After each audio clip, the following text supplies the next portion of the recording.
नमस्कार, TV 27 news देख रहे हैं आप। मैं हूं आपके साथ पूजा झा। बुलेटिन का आगाज करेंगे बड़ी खबर के साथ। सपा से गठबंधन टूटने के बाद सिराथू से विधायक पल्लवी पटेल ने प्रेस वार्ता के दौरान कहा कि अखिलेश यादव ने जो कहा उसका अपना दल में स्वागत है। इंडिया अलायंस अब ये निश्चित करे कि हम उनका हिस्सा है या नहीं।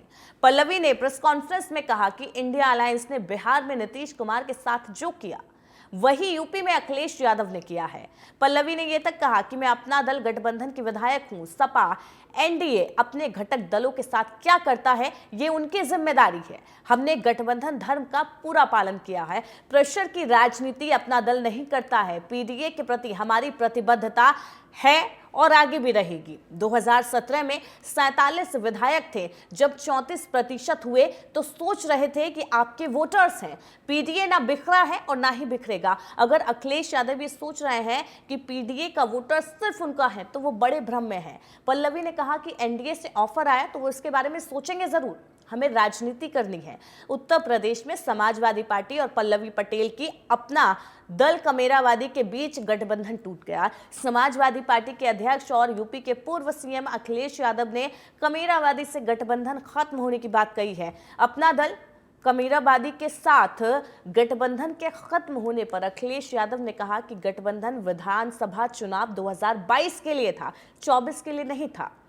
आज इसी पर चर्चा करेंगे कि जिस एकजुटता को लेकर विपक्षी गठबंधन एकजुट हुआ था, अलायंस बना था, इंडिया गठबंधन बना था, उस इंडिया गठबंधन से धीरे धीरे उनके घटक दल दूर होते जा रहे हैं। और क्या वजह है कि ये अलायंस जुड़ नहीं रहा है और एक एक कर सभी जगह से, चाहे बिहार की बात हो, दिल्ली की बात हो, यूपी में भी देखने को मिल रहा है कि धीरे धीरे जो घटक दल थे वो इंडिया अलायंस से दूर हो गए। चाहे वो चंद्रशेखर आजाद की पार्टी हो, ओपी राजभर हो, या फिर हाल ही में पल्लवी पटेल ने जो किनारा किया है। ऐसे में लोकसभा में समाजवादी पार्टी की मुश्किल यूपी में जरूर बढ़ जाएगी, क्योंकि जिस एकजुटता को लेकर विपक्ष पीएम के खिलाफ लोकसभा मैदान में उतरा था वो एकता चुनाव से पहले ही तितर बितर हो गई है। अब कैसे पीएम का मुकाबला करेंगे 2024 में विपक्षी नेता यानी कि इंडिया अलायंस। पल्लवी के तेवर 3 सीट पर उतार दिए हैं प्रत्याशी। वहीं मिर्जापुर से अखिलेश यादव ने भी प्रत्याशी उतार दिए हैं। इन सभी सीटों को लेकर, वोट बैंक को लेकर सियासत हो रही है। तमाम दल एड़ी चोटी का जोर लगा रहे हैं ताकि अपने वोट बैंक को अपने पक्ष में साध सके और वोट बैंक में किसी भी तरीके का बिखराव ना हो। लेकिन यूपी में इंडिया अलायंस के बीच में दरार देखने को मिल रही है। विपक्षी दलों के करार चुनाव से पहले ही तार तार होते हुए नजर आ रहे हैं। समाजवादी पार्टी से इससे पहले चंद्रशेखर आजाद, जयंत चौधरी, पल्लवी पटेल, तमाम जो घटक दल थे वो दूर होते चले गए। और क्या वजह है कि रुक नहीं पा रहे हैं अपने दलों को, घटक दलों को रोक क्यों नहीं पा रहे हैं अखिलेश यादव? जिस मजबूती का दम वो भरते थे और 2024 के चुनाव में एकजुटता की बात वो करते थे, वो एकजुटता अब धरातल पर कहीं नजर नहीं आ रही है। चुनाव से पहले ही इंडिया अलायंस तितर बितर होता नजर आ रहा है उत्तर प्रदेश में। अब समाजवादी पार्टी और कांग्रेस के बीच में अलायंस बचा है। अब ऐसे में देखना होगा कि ये यूपी के लड़के 2024 में मिलकर क्या कमाल करते हैं। दूसरी तरफ बसपा अकेले चुनाव लड़ रही है। एनडीए अपना रणनीति बना रहा है, एनडीए अपने चुनाव लड़ रही है। ऐसे में इंडिया अलायंस का ये जो बिखराव है 2024 की राजनीति में क्या कुछ नया मोड़ लाती है और चुनाव में किस तरीके से सीटों को लेकर यहां पर समीकरण बनते दिखते हैं, ये देखने वाली बात होगी।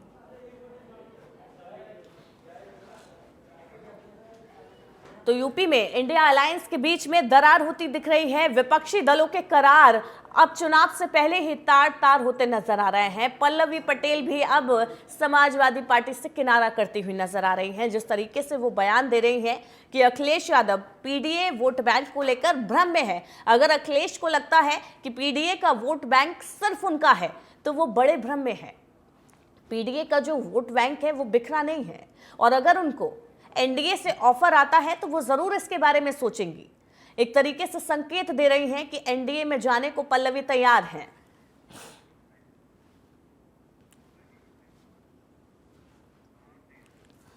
तो इसी पर चर्चा करेंगे। हमारे साथ हमारे मेहमान जुड़ गए हैं। ऋचा सिंह हमारे साथ जुड़ गई हैं, बीजेपी प्रवक्ता हैं, और इनके साथ साथ दिनेश शर्मा वरिष्ठ पत्रकार हमारे साथ जुड़ गए हैं। दिनेश जी, मैं सबसे पहले आपके पास आना चाहूंगी, आप इससे चर्चा की शुरुआत करूंगी। इंडिया अलायंस में जो बिखराव देखने को मिल रहा है, एकजुटता का दम भरते हुए सारे विपक्षी दल एक साथ आए थे कि 2024 में नरेंद्र मोदी का मुकाबला करेंगे, लेकिन धीरे धीरे जैसे जैसे चुनाव करीब आते गए, इंडिया अलायंस से उन्हीं के घटक दल दूर होते हुए नजर आए। अब तो पल्लवी पटेल भी किनारा करती हुई नजर आ रही है। ऐसे में क्या लगता है, क्या ये रणनीति की कमी है, क्या इसके पीछे की वजह है जो अपने दलों को नहीं रोक पा रहे हैं ये अलायंस? आज नामांकन का तीसरा दिन है जी, और मैं आपसे सवाल करूंगा कि इंडिया अलायंस इस समय है कहाँ जी, उसका कौन सा दफ्तर है, क्या झंडा है, क्या एजेंडा है? मैं आप से जानना चाहूंगा कि इंडिया अलायंस इस समय है कहाँ। होता तो तब ना कि जब सब साथ होते, जब साथ ही नहीं है तो फिर अलायंस किस चीज का? मैंने वही तो कह रहा हूँ कि उत्तर प्रदेश के संदर्भ में समाजवादी पार्टी और कांग्रेस, इन दोनों के पास अगर मायावती भी होती उस गठबंधन के अंदर, तथाकथित गठबंधन में, तब एक बार को मानते कि मामला बहुत मुकाबले का है बीजेपी के साथ यूपी में। हाँ। लेकिन ना कांग्रेस के पास दलित वोट है, ना दलित वोट उनके पास है, अखिलेश यादव के पास है।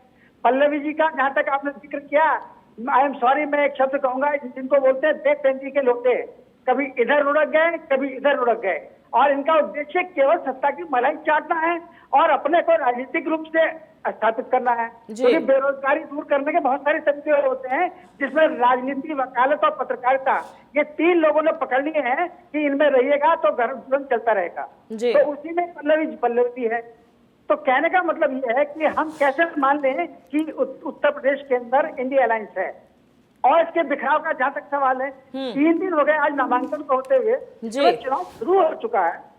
इस ऐसे मौके पर कुछ इधर भागते हैं, कुछ उधर भागते हैं। तो अब मुझे नहीं लगता इलेक्शन की जो एक टीम है वो निर्धारित हो चुकी है। बीजेपी ने अपना एजेंडा लगभग घोषित कर रखा है।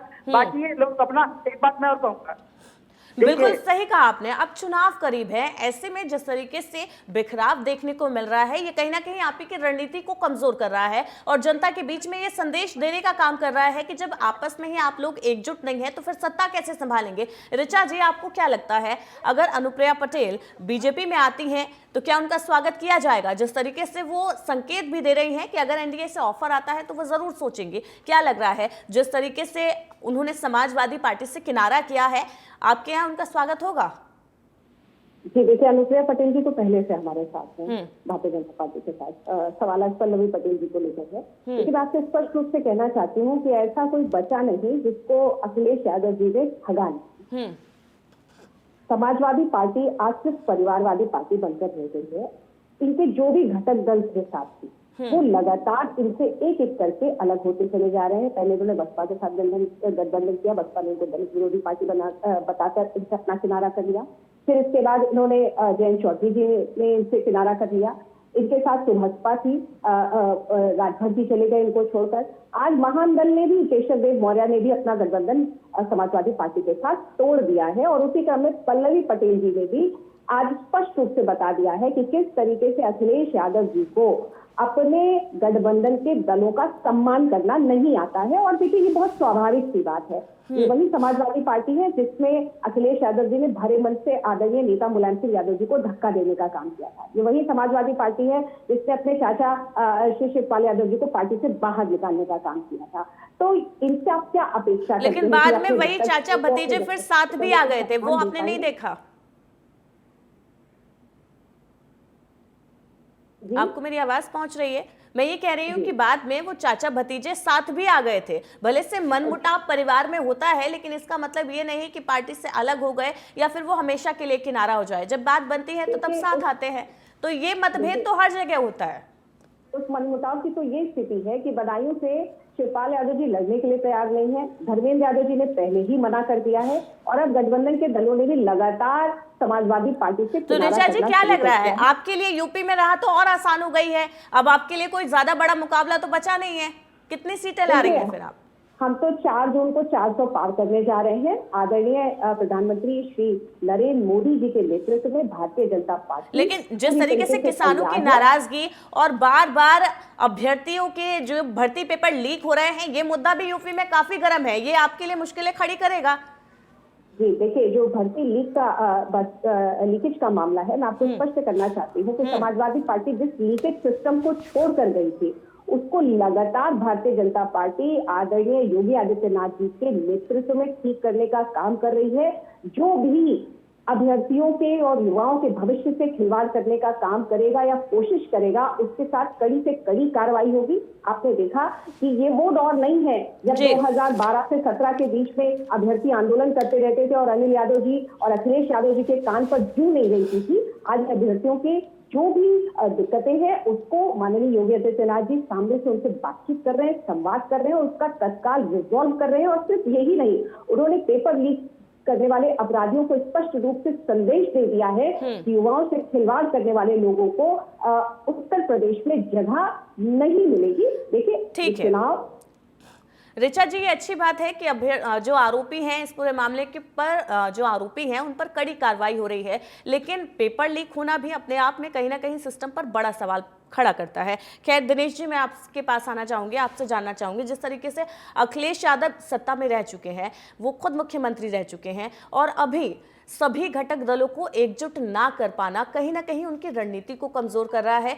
क्या कमी नजर आती है? क्या विश्वास की कमी है या फिर उनका जो नजरअंदाज करना है छोटे दलों को, ये जो चीज है वो उनके इस अलायंस में सबसे बड़ी खामी के रूप में उभर कर आ रहा है? क्योंकि ये जनता सब देख रही है और 24 में इसी का नुकसान अखिलेश यादव को भुगतना पड़ सकता है, क्योंकि जरूरी नहीं है कि उनका वोट बैंक जो पहले था वो अभी उनके साथ हो, क्योंकि बीजेपी में जो काम हो रहे हैं वो भी जनता के सामने है और कहीं ना कहीं उनका जो फायदा है जनता ले रही है। तो ऐसे में वोट बैंक हमेशा के लिए नहीं बना रहता है, ये अखिलेश यादव को समझने की जरूरत है।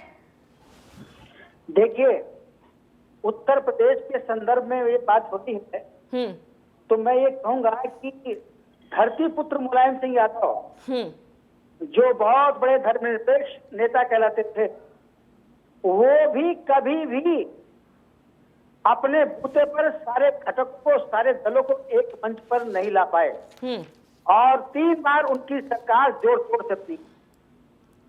अगर वो इतने ही लोकप्रिय थे तो उनको हर समय पूर्ण बहुमत क्यों नहीं मिला? एक प्रश्न चिन्ह है। दुर्भाग्य से आज मुलायम सिंह यादव नहीं है, आज अखिलेश यादव हैं। मुलायम सिंह ने कुछ तो जोड़ लिए थे लेकिन अखिलेश यादव तो कुछ भी नहीं जोड़ पाए। अभी आपने पहले जिक्र किया था 2 लड़के क्या क्या कर पाएंगे, क्या करेंगे उत्तर प्रदेश में, तो इन 2 लड़कों का गठबंधन तो इससे पहले भी हो चुका है। तब उन्होंने क्या कर लिया था? क्या बहुमत आप ना पाए? वो क्या बीजेपी को बाहर कर पाए? तो ये जो दोनों का गठबंधन है, इसकी वैल्यू या इसकी शक्ति का तो अभी पता चल गया है कि एक बड़ा लंबा चौड़ा इतिहास बनाया गया था इंडिया अलायंस का और एक एक करके सबके सब खड़े हुए। हर एक आदमी अपना अपना चुनाव लड़ने में लगा, क्योंकि जानते हैं कि नेताओं के गठबंधन से कुछ नहीं होता। पब्लिक का जो मन है, जो उसका माइंड सेट है, जो देखने को सुनने को मिलता है और जो दावा 400 के पार हम सुनते हैं उसमें नजर आता है। पब्लिक का मूड इस समय भारतीय जनता पार्टी गठबंधन की तरफ दिखाई पड़ रहा है। तो इसलिए मीडिया का भी और जो राजनीतिक विश्लेषक हैं उनका भी ये नजरिया है, ये सोचना है, तर्कों के साथ सोचना है जी कि ये गठबंधन जिसको हम इंडिया अलायंस अभी भी बोल रहे हैं, इसका खेल खत्म है और ये एक पक्षीय चुनाव है इस समय में। बिल्कुल कह सकते हैं कि 400 का आंकड़ा हम पार करेंगे, लोग उस पर यकीन कर रहे हैं। ठीक है ऋचा जी, आपको क्या लगता है, आप भी यही मानते हैं कि आपके लिए एक पक्ष का चुनाव है और अखिलेश यादव जिन मुद्दों को लेकर जनता के बीच में जा रहे हैं, कहीं ना कहीं जनता का समर्थन उनको देखने को मिल रहा है, सोशल मीडिया पर भी काफी एक्टिव रहते हैं और एक समर्थन जो है उनका जो वोट बैंक है और अन्य दलों का भी जो साथ उनको मिल रहा है, ये कहीं ना कहीं अखिलेश को मजबूती देता है। ऐसे में कितनी बड़ी मुश्किल 2024 के चुनाव में आप उनको मानते हैं? देखिए, हम लोग 2024 को चुनाव लड़ने जा रहे हैं, पूरी तैयारी के साथ भारतीय जनता पार्टी तैयार है और हम 4 जून को 400 पार करने जा रहे हैं, क्योंकि आदरणीय मोदी जी के नेतृत्व में जो पिछले 10 साल का भारतीय जनता पार्टी का कार्यकाल है, ये इतिहास में आजादी के बाद स्वर्णिम काल के रूप में दर्ज होने जा रहा है। हमारा 10 साल का ट्रैक रिकॉर्ड है और हम अगले 25 सालों का विजन लेकर जनता के पास जा रहे हैं। और जो वर्तमान घमंडिया गठबंधन है, जो इंडी गठबंधन है, इनके पास ना तो नेता है, ना इनके पास नीयत है और ना इनके पास नीति है। तो ना नेता के बिना आप चुनाव लड़ पाएंगे, ना नीति के बिना आप चुनाव लड़ पाएंगे, और नीयत तो आपकी साफ ही नहीं है। और अगर आपकी नीयत साफ होती तो एक एक करके सभी गठबंधन के साथी आपको छोड़कर चुनावों से पहले जा नहीं रहे होते। और सिर्फ गठबंधन के साथी की, समाजवादी पार्टी के तो लगातार सदस्य, चाहे वो सांसद हो, चाहे विधायक हो, चाहे उनका मूल कैडर हो, वो भी लगातार समाजवादी पार्टी को छोड़कर जा रहा है। तो ऐसे में मैं ये कहना चाहती हूँ कि हम भारतीय जनता पार्टी संगठनात्मक रूप से आदरणीय मोदी जी के नेतृत्व में, आदरणीय योगी जी के नेतृत्व में पूरी तरीके से तैयार है। और हम 405 ऋचा जी, पिछले 10 सालों का कार्यकाल तो जनता देख चुकी है। इस बार अगर आप सत्ता में आते हैं तो किस तरीके से जनता को विकास कार्यों की नई सौगातें आप देने वाले हैं? पिछले 10 साल का छोड़ दीजिए, जो आपने किया है उसका लाभ तो जनता ले रही है। आगे किन आधार पर आपको वोट किया जाए, किन चीजों को लेकर जनता को और ज्यादा सुविधाएं देखने को मिलेंगी? आगे का अगर रोड मैप प्लान मैं आपसे जानना चाहूं तो, क्योंकि वो भी जनता को स्पष्ट होना चाहिए कि किस लिए वो आपको वोट करे। बिल्कुल, हमारे पास 25 सालों का विजन है और जिससे हमारी सबसे बड़ी प्राथमिकता है और जिस पर पूरा देश गर्व करने जा रहा है और हमारी अंतर्राष्ट्रीय जगत में ख्याति प्राप्त होने जा रही है। आदरणीय मोदी जी के नेतृत्व में हम इस दुनिया की सबसे बड़ी तीसरी अर्थव्यवस्था बनने की ओर अग्रसर होने जा रहे हैं, जिससे न सिर्फ रोजगार बढ़ेगा, लोगों की आय बढ़ेगी, किसानों को ज्यादा से ज्यादा उनकी कीमतों, फसलों की कीमत मिलेगी, और साथ ही साथ जो भी अंतर्राष्ट्रीय स्तर के मुद्दे हैं जिसको पिछले 10 सालों में आदरणीय मोदी जी ने ऋचा जी, आपको नहीं लगता महंगाई, बेरोजगारी भी अंतर्राष्ट्रीय मुद्दा है? देखिए, मैं आपको स्पष्ट कर दूं, वो आजकल नहीं दिखाई देता ना चुनावी मुद्दों में। महंगाई, बेरोजगारी तो कोई समस्या ही नहीं है देश में, जिस तरीके से बातें होती हैं। देखिए, कांग्रेस के कार्यकाल में मुद्रास्फीति की दर 2 डिजिट पे थी, 11% के स्तर पे थी। आज वो 5% के स्तर पर आ चुकी है और आने वाले दिनों में उसको और भी कंट्रोल करने की हमारी कोशिश लगातार है, जिससे हम सफल हो रहे हैं। और साथ ही साथ रोजगार के नए अवसरों का सृजन किया जा रहा है। छात्रों को, युवाओं को ज्यादा से ज्यादा रोजगार मिले, उनको प्रशिक्षित किया जा रहा है, रोजगार के अवसरों का सृजन किया जा रहा है। और हम इन मुद्दों को लेकर जनता के बीच में है। 500 सालों का जो इंतजार था राम मंदिर का, वो आज जनता के बीच खत्म हो चुका है। भव्य राम मंदिर का निर्माण अयोध्या में हो चुका है, जिसमें लोगों को लेकिन सिर्फ राम मंदिर बन जाना ये तो गारंटी नहीं है ना कि महंगाई, बेरोजगारी इससे दूर होगी, या राम मंदिर से लोगों का घर चलेगा। उसके लिए रोजगार की जरूरत होगी। और जिस तरीके से यूपी में हम शिक्षा नीति की बात करें, अपराध का ग्राफ है वो भी लगातार बढ़ता जा रहा है। इन सभी चीजों पर भी तो बात होनी चाहिए। और अखिलेश यादव लगातार ये मुद्दे उठाते रहते हैं और कहीं ना कहीं जन समर्थन भी इन सब चीजों को लेकर देखने को मिलता है। भले ही राम मंदिर बन गया हो, उसमें हजारों लोग आए थे और सरकार की तारीफें भी इसको लेकर खूब होती हैं कि अपने वादे को पूरा कर रही है, लेकिन ये जो जमीनी मुद्दे हैं इन पर भी बात होना चाहिए। इनका भी जनता से सीधा सरोकार अब तो होना चाहिए। देखिए, अपराध को लेकर भारतीय जनता पार्टी की नीति है जीरो टॉलरेंस की। आज उत्तर प्रदेश में अपराधों की संख्या में कमी आई है। आज अपराधियों के, लेकिन उसी जीरो टॉलरेंस की नीति में बदायूं जैसा हत्याकांड भी सामने आता है, ये भी सिस्टम पर सवाल उठाता है। देखिए, बदायूं की घटना बहुत ही मानवीयता के खिलाफ घटना है, बहुत ही स्तब्ध कर देने वाली घटना है। और आपको ये देखना होगा कि बदायूं की घटना के बाद समाजवादी पार्टी ने जिस तरीके का स्टैंड लिया, अखिलेश यादव जी ने आज तक परिवार के लिए संवेदना के 2 शब्द नहीं बोले। शिवपाल यादव जी ये सवाल उठाते हैं कि अपराधी का एनकाउंटर क्यों कर दिया गया। रामगोपाल यादव जी उस पे धाके लगाते नजर आते हैं। और तो और बदायूं के पूर्व सांसद धर्मेंद्र यादव जी घटना पर न जाने का और न ही शोक संवेदना व्यक्त करने का कोई भी कदम उठाते हैं। लेकिन भारतीय जनता पार्टी ने इस घटना का न सिर्फ संज्ञान लिया है, बल्कि इस तरीके की घटनाओं को रोकने के लिए वो तत्पर है। और आप देख सकते हैं कि अपराधी का एनकाउंटर हुआ, दूसरा अपराधी भी पुलिस की पकड़ में है। यहाँ पे अपराधियों का कोई संरक्षण नहीं दिया जाता है भारतीय जनता पार्टी में, और तत्काल कार्रवाई होती है। वो कार्रवाई आज मिसाल के रूप में पूरे उत्तर प्रदेश के सामने है, लेकिन जिस तरीके से समाजवादी और वो चीजें पार्टी नजर भी आती हैं, समर्थन भी उसको लेकर देखने को मिलता है। दिनेश शर्मा जी, जिस तरीके से यूपी में अपराध का ग्राफ योगी सरकार में कम हुआ है, इससे पहले अपराध का ग्राफ कितना था वो सबके सामने था, महिलाएं खुले में सुरक्षित घूम नहीं सकती थी, लेकिन अब वो दिशा और दशा यूपी की काफी बदल गई है। अब नई तस्वीर सामने है। क्या लग रहा है ये तस्वीर जनता को 2024 में भी रास आएगी और जनता इसी तस्वीर को आगे बरकरार रखना चाहेगी, या अखिलेश यादव जो वादे कर रहे हैं उन पर भरोसा करेगी? क्योंकि महंगाई, बेरोजगारी भी आज के समय में बड़ा मुद्दा है। देखिए, जिनको केवल सरकारी नौकरी चाहिए वो बेरोजगार हैं, और जिनके पास स्किल नहीं है वो बेरोजगार हैं। बाकी इस देश में मुझे नहीं लगता कि कोई बेरोजगार है।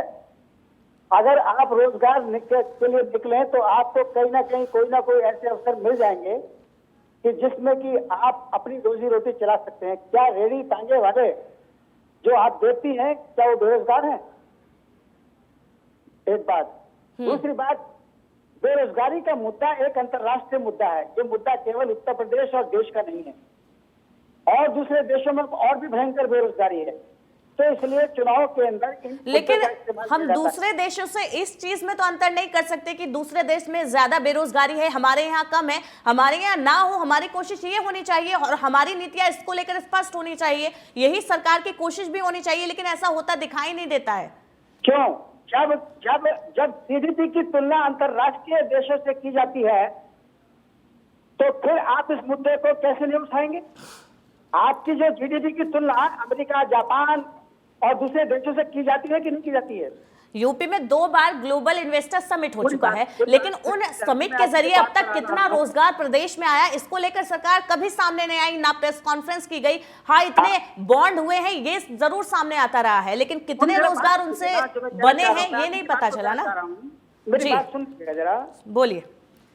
देखिए, मैंने ये कहा कि क्या ये मुद्दे चुनाव को प्रभावित करेंगे? मेरा कहना है नहीं कर पाएंगे। ये मुद्दे नहीं, तात्कालिक मुद्दे। अभी तो चुनाव के अंदर जो शीशा लेदर वाले मुद्दे शुरू हुए नहीं है जी, क्योंकि उनका भी नंबर आएगा, और चुनाव के जो विकास के मुद्दे हैं वो धीरे धीरे पटरी से उतरकर तेरे मेरे बीच के मुद्दों पर आएंगे। अभी एक घटना घटी बधाइयों वाली, एक धमाका बन गया। आपको एक बात और बताएं हम कि इस देश के अंदर 2 धुर हैं जी, बैकवर्ड की राजनीति के। उत्तर प्रदेश में अखिलेश यादव जो यादव की राजनीति करते हैं, और बिहार के अंदर लालू प्रसाद यादव। अभी तक इन दोनों का उत्तर भारत के इन बैकवर्ड राजनीति के ऊपर पूरा कब्जा था, और दोनों ने समय समय पर सत्ता वहां पर की है।